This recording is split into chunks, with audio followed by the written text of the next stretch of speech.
Сега Шкендија во налет, меѓутоа Бутуровиќ и кога се доби впечаток дека стигна навреме сепак на Дзенге со неговиот трет годинешен погодок ја носи Шкендија во водство во 19-тата минута. Брзо освои простор Шкендија, додавања пробив по левата страна.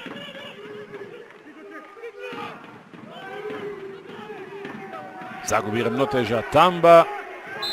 Една од ретките ситуации кога Джеков не успеа да го скроти.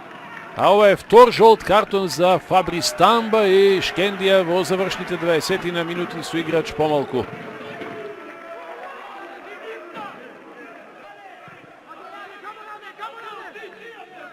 Ангелески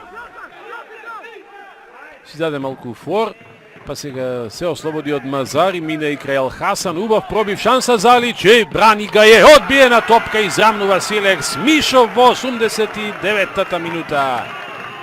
Чекаше Силекс долго и еве го израмнувачкиот погодок